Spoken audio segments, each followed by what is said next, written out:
좀 한 장 거의 좀 길게 읽었던 이유는 좀 전반적인 부분에 주신 말씀의 배경이 있기 때문에 좀 읽어봤습니다. 자, 우리가 이번 주 강단 결론에서 본부에 주신 말씀과 같이 좀 나를 점검할 수 있는 시간. 우리가 신앙생활함에 있어서 좀 조용하고 나를 하나님 앞에서 점검하는 또 그 시간을 통해서 내게 주신 그 보좌의 배경, 하나님을 누리는 시간이 반드시 있어야겠죠. 우리는 말씀을 듣는 데는 굉장히 좀 익숙합니다. 예전에는 참 말씀을 듣는 게 오히려 안 익숙하고 그냥 교회의 어떤 전반적인 생활에만 익숙하던 그런 때도 있었는데, 그래도 우리가 참 전도자를 만나서 이 말씀의 귀중함과 또 말씀 중심으로 흘러가야 되는 우리가 그런 훈련을 받는 가운데 말씀은 우리가 잘 듣는데 이 말씀을 실제로 내가 확인하고 또 누리고 또 나의 것으로 만드는 그 시간은 잘 없는 것 같아요. 그러니까 뭔가 중요한 걸 잃어버렸던 시간표 속에 중요한 걸 찾았는데 그 중요한 걸 내 거로 만드는 그 시간을 또 우리가 많이 잃어버린 것 같아요.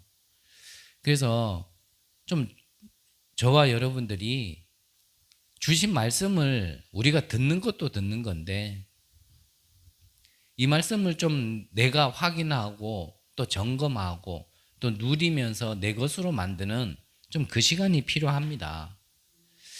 그러면 그러는 시간이 참 아무것도 아닌 것 같지만요, 영적으로는 굉장히 뭔가가요 살아나는 시간이에요.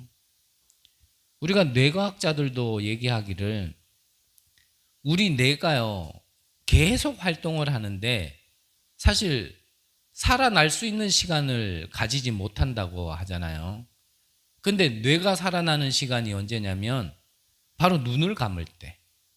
눈을 감는다는 의미는 눈 감으면은 뇌가 살아나고 눈 뜨면 뇌가 죽는다, 이 의미가 아니라 뇌를 멈추는 시간이 있어야 돼. 그래, 멈추는 시간, 뭐 힘을 얻는 시간, 회복하는 시간이 없이 계속 뇌가 돌아가다 보니까 사람이 미쳐버리는 거거든요. 우리가 뇌과학적으로 얘기해도 눈만 감아도 뇌가 산다는데 우리가 하나님 앞에 조용한 시간은 우리가 영이 완전히 살아나는 시간이거든요. 그래서 우리가 너무 바쁜 시간 속에 그 바쁜 거에 휘말려 버리면요 진짜 우리가 힘 얻을 시간이 없습니다. 그래서 말씀을 들을 때도 들을 때지만 이 들었는 말씀 가지고 한 주간 계속 좀 기도하고 묵상하고 조용한 시간을 하나님 앞에서 가져봐야 되거든요. 네, 그러면서 이번 주 강단 결론에서 주신 것처럼 정말 나는 지금 나의 영적인 현주소가, 좀 다른 말로 하면 나의 지금 영적인 어떠한 상태가 어떤 걸 기도해야 되고 어떤 걸 말씀으로 받아야 되고 또 무엇을 기도해야 되고 나는 진짜 어떤 응답을 받아야 될지를 좀 이렇게 가만히 점검하면 분명히 약속하셨잖아요. 성령께서 어떻게 하신다고요? 가르치시고 우리가 들었던 말씀을 생각나게 하신다 그랬거든요. 그래서 성령이 내 안에 역사할 수 있는 시간, 그런 시간들을 꼭 가지시기를 바랍니다.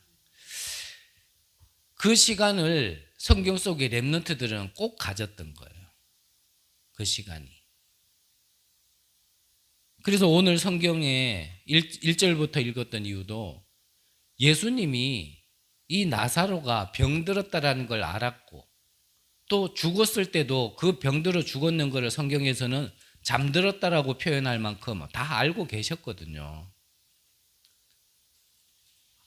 말씀 주신 대로요, 아브라함 같은 경우는 75세에 하나님께서 언약을 주셨는데 25년 동안이나 응답의 시간이 없었습니다. 거기서 착각이 일어난 거죠. 요셉도 13세에 언약을 붙들었는데 30세가 되기까지 요셉은 응답이 없었습니다. 우리가 평상시에 하나님의 것을 누리고 확인하고 흐름을 타지 못하면 이제 이 여정의 시간표 속에 우리가 착각을 하는 거예요. 어떻게 해요? 하나님이 나에게는 응답을 안 하시는가 보다. 나에게는 하나님이 지금 치유하고 계시지 않는가 보다. 나에게 하나님은 역사하고 계시지 않는가 보다. 하나님은 나와 함께 하신다라는데 지금 하나님은 어디 계신가?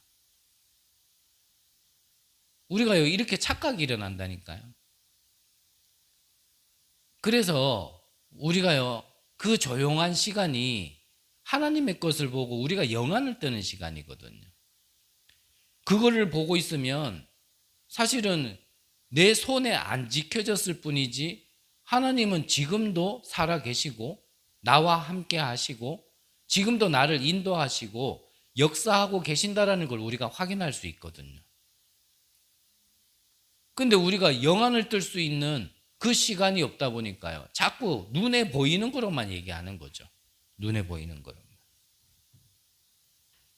그래서 우리가 영안을 못 뜨면 문제 아닌 걸요, 자꾸 문제라고 생각해요. 심지어는 문제도 안 왔는데 미리 그 문제를 땡겨가지고 가불염려를 한다니까요.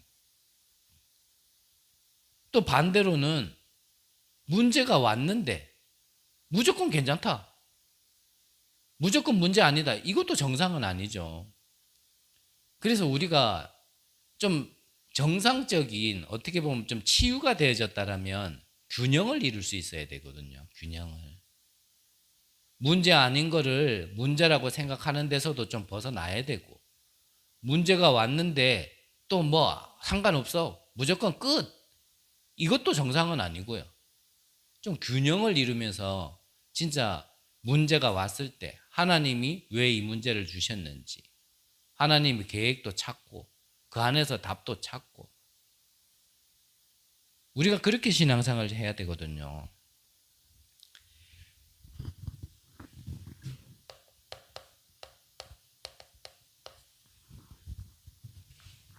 그러면 이 성경 속에 응답을 받았던 이런 인물들이, 그들이 붙잡았던 게 바로 이 메시아, 구약에는 메시아 언약이고 신약에는 그리스도의 언약이잖아요. 그러면 이 언약대로 이 메시아가 오면은 끝난다, 즉 이 그리스도가 오면 모든 문제 해결된다 라고 계속 약속을 하셨는데, 그렇다면 이 그리스도가 어떤 분인지 우리는 알아야 될 거 아니겠습니까? 그래서 이 그리스도는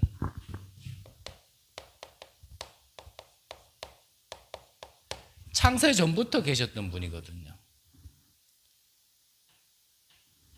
이미 창세 전부터 성부, 성자, 성령 하나님은 삼위지만 일체예요. 하나의 하나님이란 말이죠.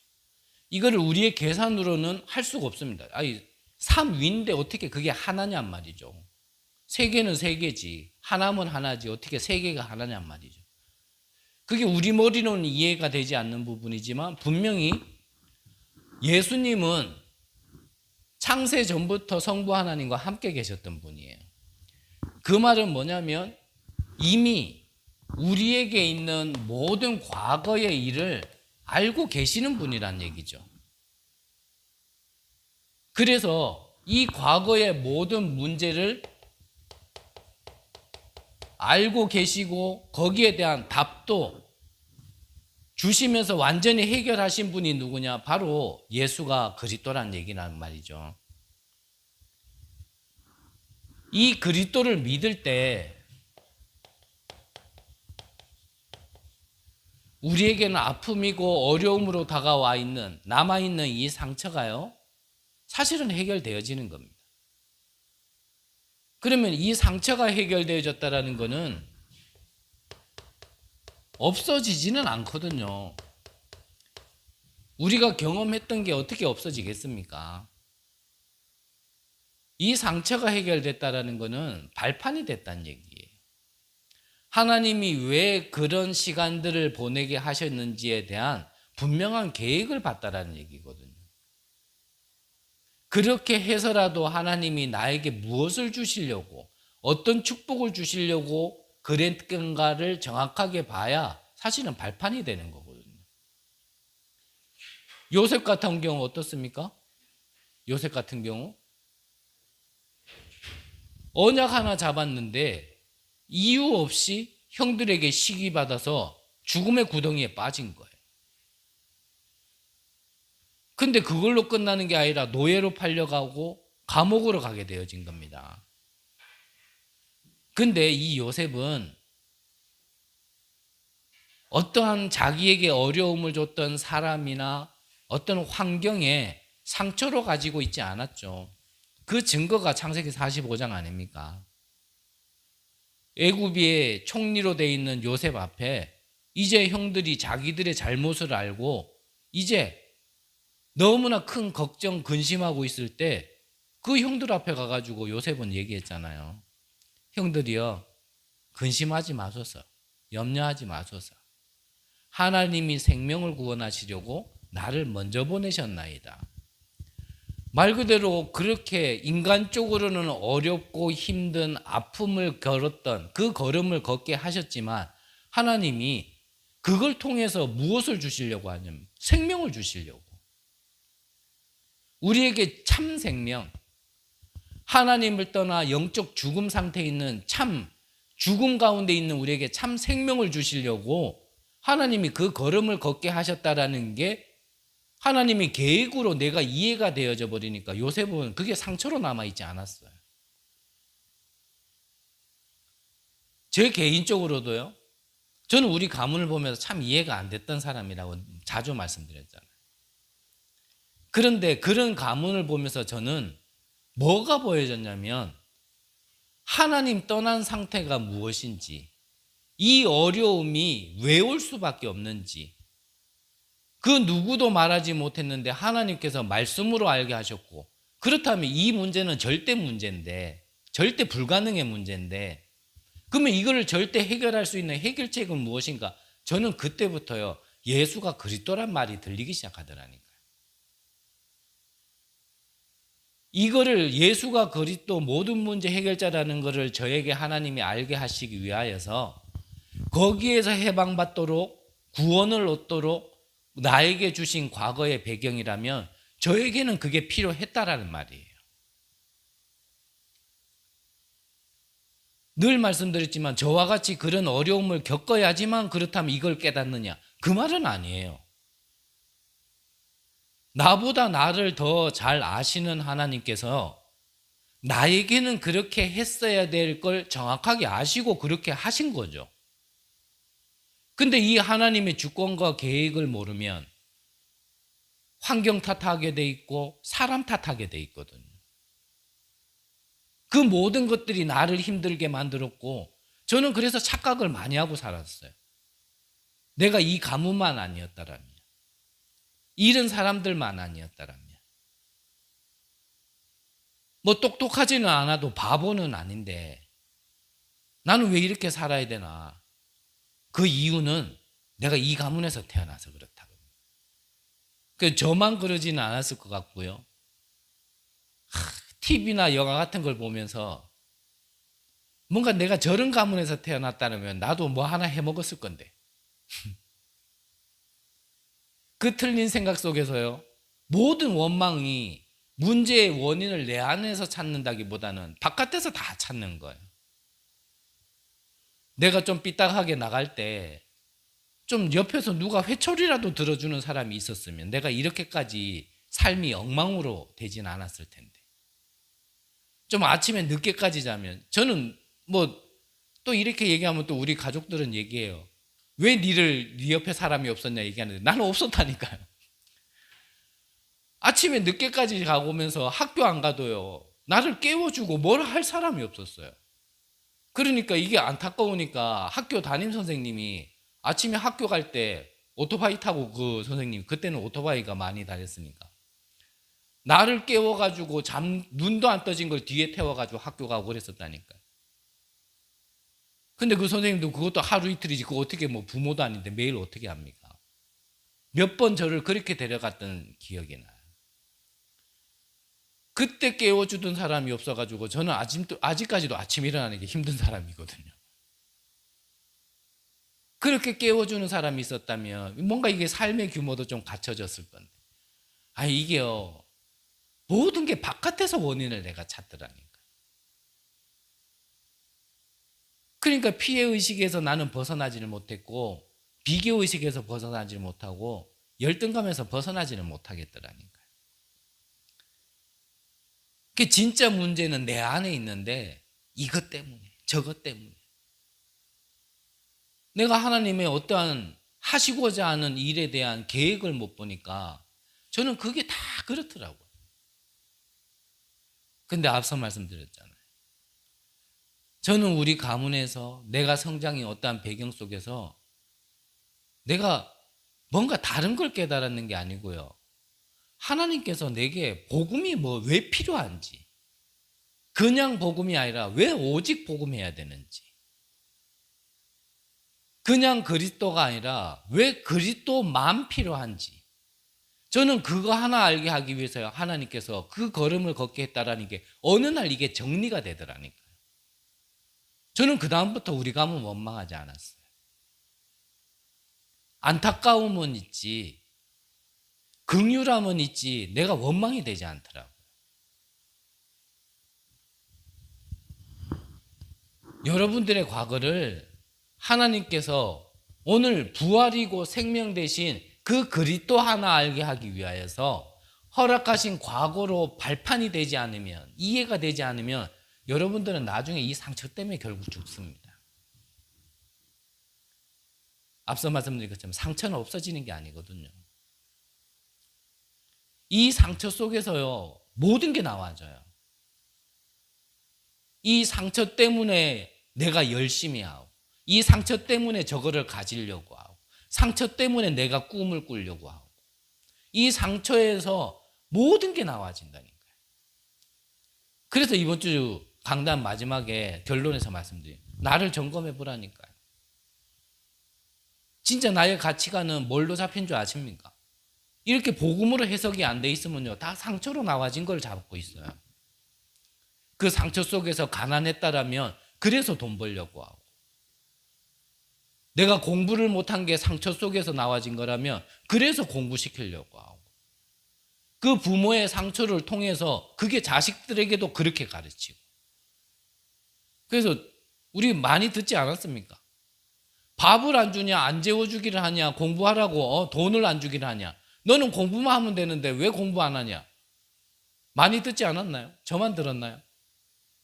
그게 다 부모의 상처 속에서 부모가 가진 게 내가 못 배워가지고 이렇게 어렵다라고 생각했기 때문에. 그래가 공부해가지고요, 의사 되면은 그게 성공인 줄 알고, 변호사 되고 검사 되고 판사 되면은 그게 성공인 줄 알고, 부모들이 우리 자식들한테 그렇게 가르쳤잖아요. 그렇게 가르친 결과 지금 후세대가 어떻게 됐습니까?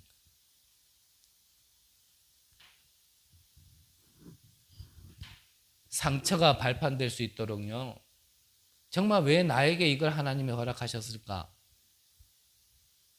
진짜 해석을 바르게 하셔야 되고, 이 절대 불가능의 상태 속에서 벗어날 수 있는 유일한 길이 바로 이 언약대로 주신 그리스도 메시아밖에 없다라는 걸요. 그래서 그리스도는 모든 문제 해결이라니까요. 내가 해결할 수 없는 문제를 해결해 주셨기 때문에 그래서 모든 문제 해결이에요.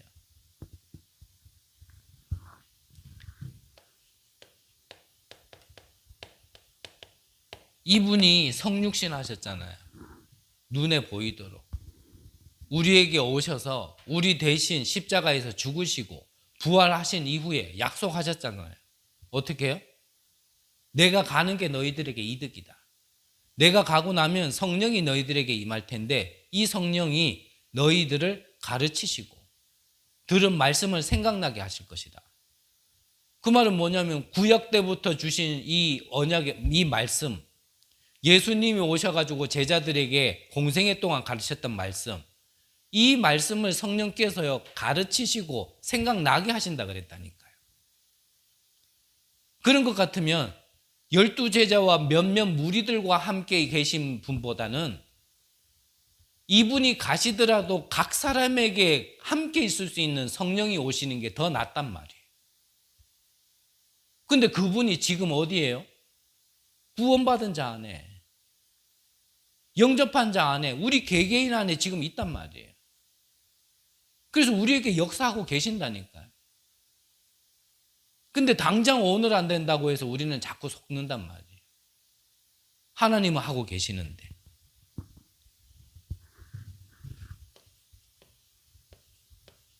우리 위하여 죽으시고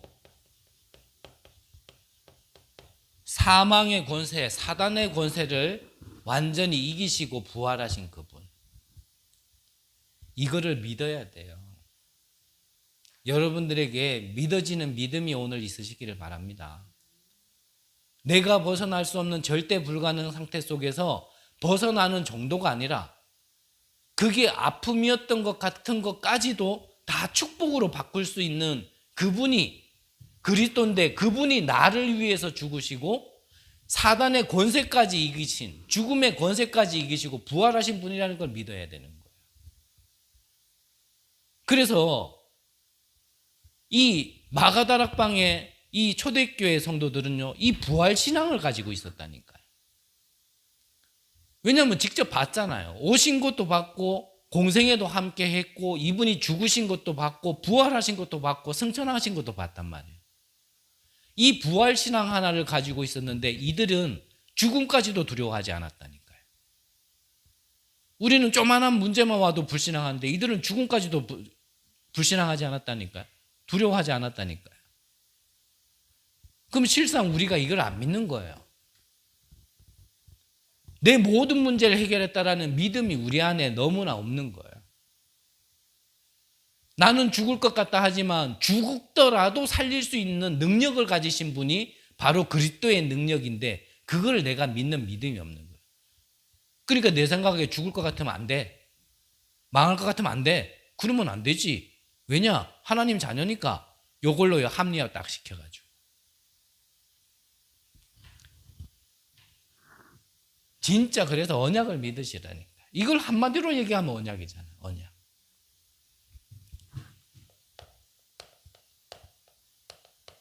그러면 간단하게 봅시다.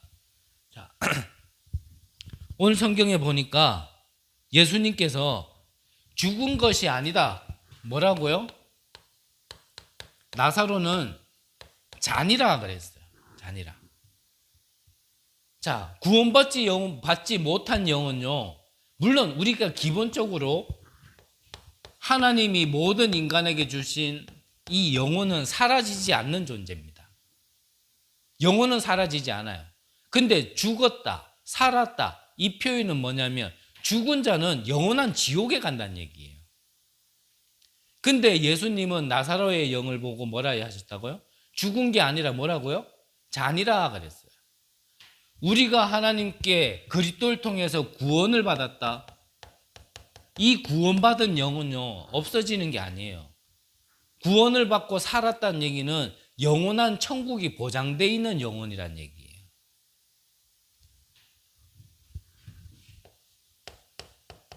하나님께서 우리에게 주신 복음도 없어지는 게 아니에요. 불신자는 죽으면 끝이라 얘기하지만 죽어도 끝나지 않는 게 있어요. 우리에게 주신 복음은 영원한 겁니다. 끝이 아니에요.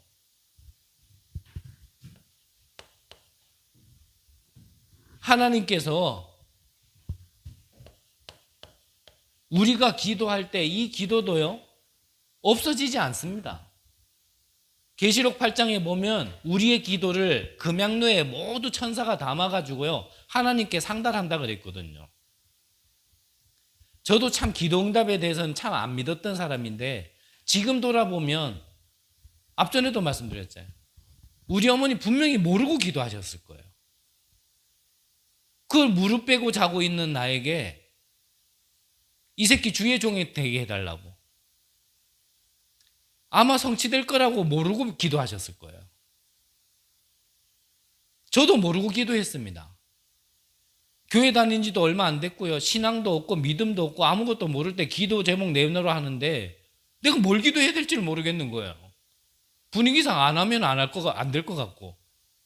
그래가지고 나도 모르게 기도했어요. 하나님, 나를 마음껏 써달라고. 제가 지금 그래서 이러고 있다니까요, 지금. 여러분의 기도가 지금 응답 안 된다고 해서 응답 아닌 게 아니에요. 그건 반드시 응답되어집니다. 영원하도록 응답되는 거예요.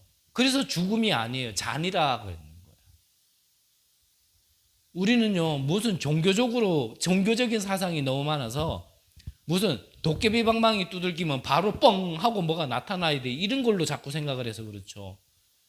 내가 이렇게 기도하면 당장 이렇게. 내가 기도했으니까 뭐 어떤 결과가.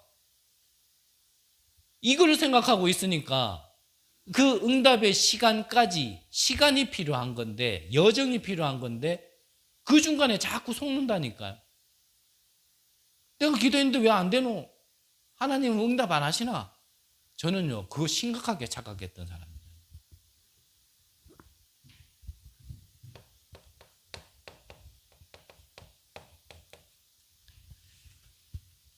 전도도 마찬가지입니다. 우리가 한 영혼에게 정말 유일한 답이 되신 그리스도를 전달하는 것, 아무것도 아닌 것 같아요. 다 이게 영원한 거예요. 우리 신앙의 10가지 발판 마지막에 제일 10번째 뭡니까? 전도자의 상급. 하나님께서 왜 전도자에게 상급을 주시냐? 한 영혼이 돌아올 때는 천국에서 잔치가 벌어진다 그랬어요. 하나님은 한 영혼이, 어떤 신앙이 깊으신 분이 그 고백을 했어요. 이 세상에 구원받을 자가 딱 한 사람이 있다 할지라도 하나님은 그리스도를 보내셔서 십자가에서 죽게 하셨을 거다. 그 말이 뭐냐면요, 하나님은 한 영혼을 그렇게 소중하게 보신다라는 거예요. 한 영혼이 하나님을 떠나서 죽음 가운데 있는데 문제가 왔지만 이유도 원인도 모르고 고통받고 있고 방황하고 있는데, 그 영혼에게 정말 이 복음을, 이 구원받는 길을 전달한다는 건요, 이거는 영혼이 남는 거라니까요. 그래서 그 일을 함이 귀중하기 때문에 전도자의 상급이 쌓이는 거예요. 영원한 거예요. 그래서 죽음이 아니라, 죽었다가 아니라 잔이라 그랬는 거예요. 우리가 영원히 사는 곳이 이 땅이 아니라 천국이라면 여러분들은요, 영원한 것을 위하여서 움직이시고 영원히 남는 것에 쌓으세요. 쉽게 말하면 이 땅에 썩어 없어질 그 통장에 자꾸 뭐 쌓는 것보다 영원한 천국에 그 상급을 쌓는 게 나아요. 굳이 우리가 계산하자면.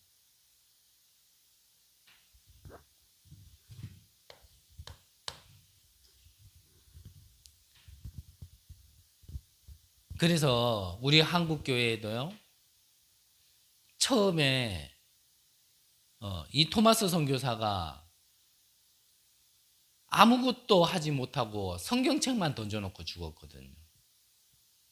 그때 폐쇄 정치를 하고 있기 때문에 외국인이 들어온다, 외국 문화가 들어온다, 이걸 다 찬하고 있을 때인데 사람이 들어오니까 당연히 죽였죠. 그때 토마스 선교사가 남긴 성경이 한글 성경도 아니에요. 한문 성경이거든요. 근데 그 한문 성경을 받았던, 그 참수했던 사람 중에 한 사람이 우리나라에요, 초창기의 교회, 그땐 교회도 없는 시대였는데 초창기 교회의 장로가 되어졌다니 거예요. 그 성경을 받고. 그리고 그 성경을 받았던 사람 중에 또 한 사람은 그 성경을 중국에 가가지고 한글 성경으로 처음 번역한 거예요. 그래서 우리가 지금 보는 한글 성경은 좀 이렇게 수정되고 계속 그래 수정돼서 이 정도지, 옛날에는 그래서 오류도 많았다고 하더라고요. 아무것도 못한 것 같지만 토마스 선교사가 이 일에 조금 쓰임 받았는데, 그게요, 지금 우리에게도 계속 전달되어지고 그거는 영원히 남는 게 되어지는 겁니다. 그래서 한문 성경이 처음에 왔을 때는 뭔지도 모르니까요, 그거를 자기 집에 가서 도배지로 썼다니까요. 근데 도배지로 쓰니까 어떡합니까? 자기 전에도 보고 뭔 말인지는 모르지만 눈 뜨고도 보고 그러다가 그 가문이 복음화가 된 거예요.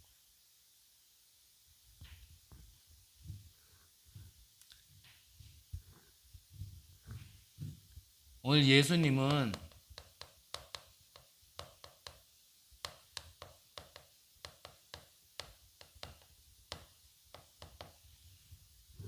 부활의 첫 열매가 되시죠.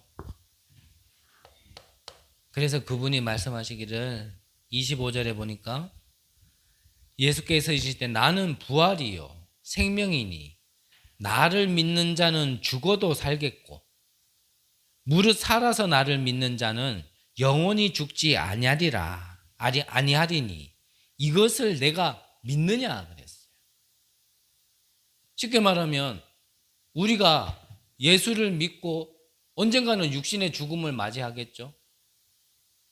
그렇다 할지라도 부활의 첫 열매가 되신 이 그리스도를 믿으면 어떻게 해요? 죽어도 살겠고 그랬어요. 그래서 이건 죽은 게 아니라 이거 보고 잠들었다 얘기하는 거예요. 그런데 어떤 사람들이 또 믿다 보면 예수님이 재림 오시는 것도 보는 사람들이 분명히 있겠죠. 그래서 뭐라 그래요? 무릇 살아서 나를 믿는 자는 영원히 죽지 아니하리니.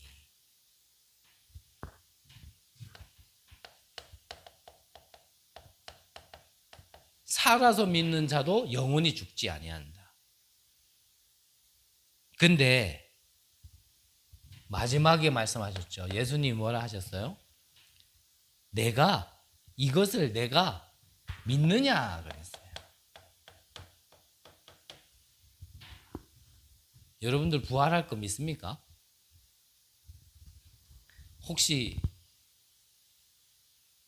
이게 전부다라고 생각하고 막 이 땅의 거를 최고의 나의 가치로 알고 나의 우선순위로 모든 것을 내가 동기 가지고 움직이고 계시지는 않습니까? 앞서 말씀드린 것처럼 우리에게 영원한 건 천국이기 때문에 천국의 걸 쌓으셔야 돼요. 근데 막상 참 안 믿어요. 우리가 참 어떤 문제나 일 속에 사건 속에 딱 만나보면 우리가 참 믿음이 없다라는 게 참 우리가 많이 드러나요. 오늘 성경에도 마르다 마리아 정말 예수님을 너무나 사랑했고 예수님과 많은 시간들을 보낸 이런 자들인데도 불구하고요. 뭔가 온전히 믿지 못하는 한 부분이 또 드러나는 부분이 있단 말이에요. 그 예수님이 이 죽은 나사로가 살겠다고 얘기하니까 마르다가 하는 말이 뭐라 그럽니까? 그렇죠. 살겠죠. 언제요? 나중에 모든 사람이 살아날 때, 부활할 때, 그때 살아나겠죠. 이렇게 생각을 해요.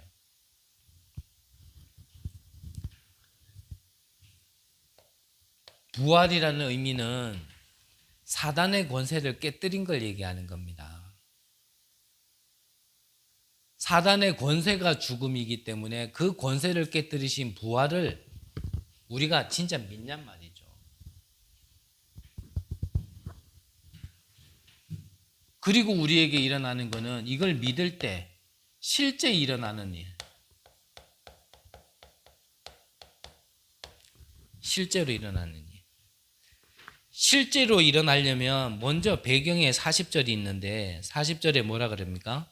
예수께서 이르시되 내 말이 내가 믿으면 하나님의 영광을 보리라 하지 아니하였느냐. 같은 말이에요. 내 말이 내가 믿으면 하나님의 영광을 보리라 하지 아니하였느냐. 우리가 하나님의 말씀을 진짜 언약으로 믿으면 우리가 하나님이 하시는 역사에 그런 영광을 보게 되는데 거꾸로 해석을 하면은 거꾸로 접근을 하면 어떻다고요? 우리가 사실 안 믿는다는 얘기예요. 하나님 말씀 안 믿어요, 우리가. 언약을 잘 안 믿어요. 우리에게 실제로 내게 이런 것들이 일어나려면 우리에게는 믿음이 필요한 겁니다. 믿음. 이 믿음을 가지고 오늘 배경 속에 여러 사람들이 있었잖아요. 유대인들이 위로하러 왔고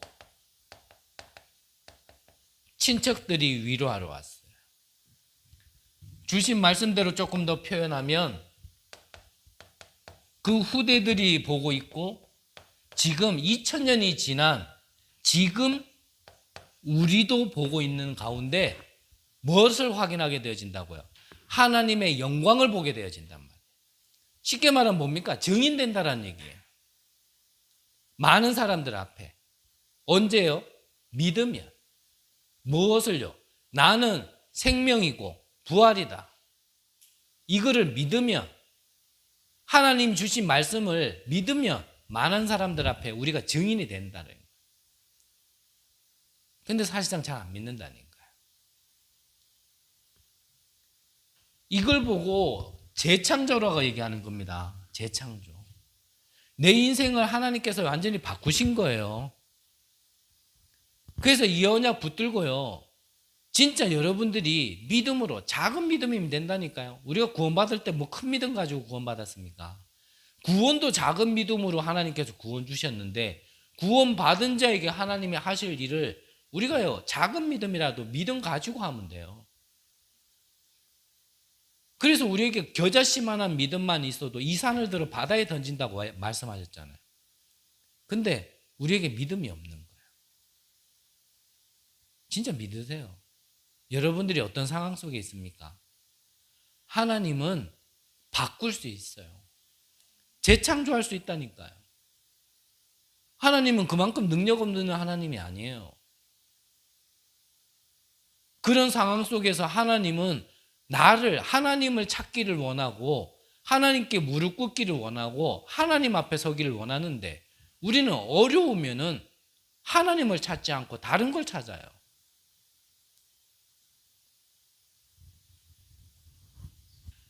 진짜 믿으세요. 그래서 많은 사람들 앞에 예수님이 먼저 보여주셨잖아요. 돌무덤 앞에 가서. 나흘이나 돼가지고 벌써 시체가 썩어가 냄새가 나는데, 나사로야 나와라. 어떻게 나왔어요? 시체를 감싸고 있던 세마포 그대로 씌운 채로, 얼굴에 덮어놓은 거 그거 씌운 채로 그대로 걸어 나왔어요. 썩었던 시체가. 소설 아니고요. 역사입니다. 사실이란 말이에요. 실제 있었던 일이에요. 그러면 죽은 자도 살리는데, 썩은 시체가 썩어가지고 냄새 나는 그 시체도 살리셨는데, 여러분들이 그만큼 어렵습니까? 그만큼 진짜 불가능 상태, 절망 상태에 있습니까? 그 정도는 아니잖아요, 솔직한 말로. 그럼 그 정도도 아닌 걸 하나님이 못 하시겠어요? 하실 수 있다는 믿음이 없는 거겠어요? 하나님이 못 하시는 거겠어요?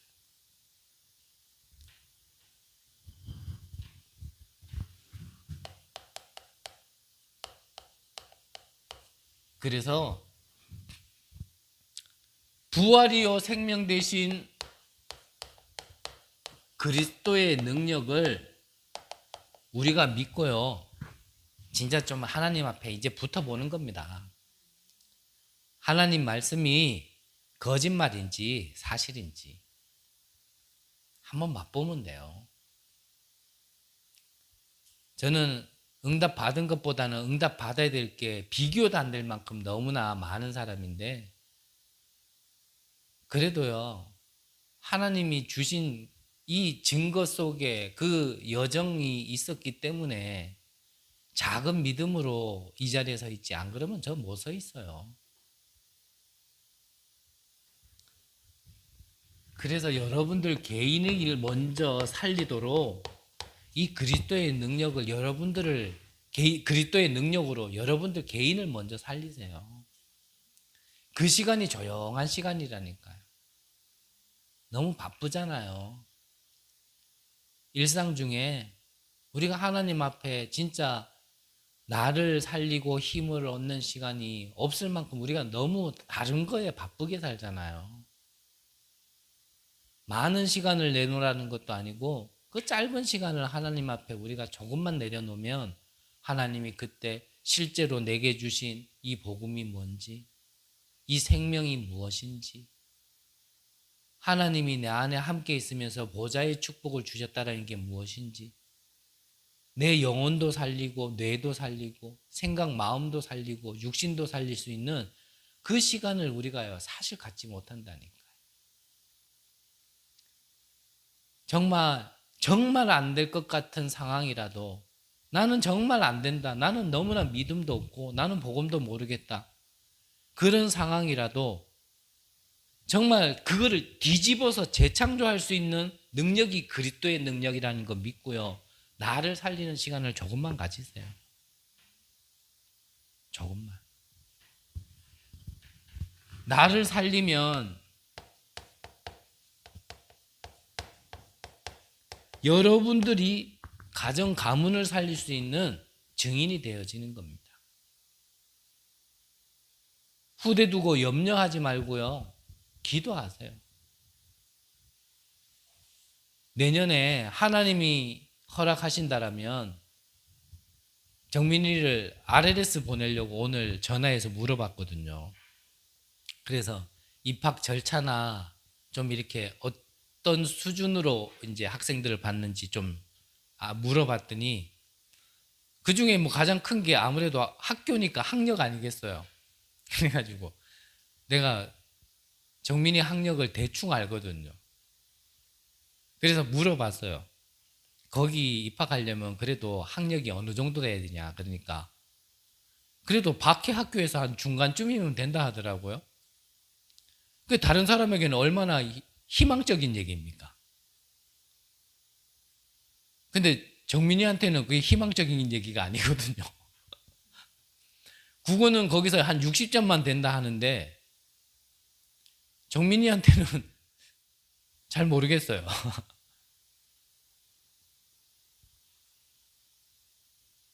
우리가 정말 이래는 후대나 가정이나 모든 걸 두고요. 염려할 게 아니라 기도하면 됩니다. 그 일에 내가 먼저 살고 얘기를 해야지 내가 살지 못하고 후대에게 자꾸 얘기하면요. 후대는 힘들어요. 시간이 많이 가서 더 얘기할 수는 없는데 여러분들이 살면 여러분들이 가고 있는 직장, 사업장 살릴 수 있습니다. 산업 살리세요. 경제를만을 얘기하는 게 아니라 정말 그곳이 플랫폼이 될 수 있도록 그곳을 통하여 많은 영혼이 돌아올 수 있도록 그 일의 함에 있어서 필요한 게 경제니까 경제는 하나님이 덤으로 부어줄 수 있는 오늘 예수님이 말씀하셨습니다. 나는 부활이요 생명이니 사단의 권세를 이기신 참 생명의 주관자이심을 말씀하셨습니다. 여러분들의 어떤 것도요 하나님은 바꿀 수 있어요. 그래서 예수님이 오신 거예요. 그걸 보고 복음이라 얘기하는 거예요. 여러분들이 믿음 회복하시고 정말 언약 붙들고 기도하시다가 정말 부활이요 생명을 체험하는 귀한 은혜가 있으시기를 간절히 기도합니다. 기도하겠습니다. 하나님 감사드립니다. 지금도 우리와 함께 하시며 우리를 인도하시고 역사하시고 치유 회복하게 하시는 하나님을 믿는 믿음을 허락하여 주옵소서. 그 어떤 것도 재창조의 능력으로 부활하신 주님을 믿는 믿음을 허락하여 주옵소서. 살아계신 예수 그리스도 이름으로 기도드립니다. 아멘.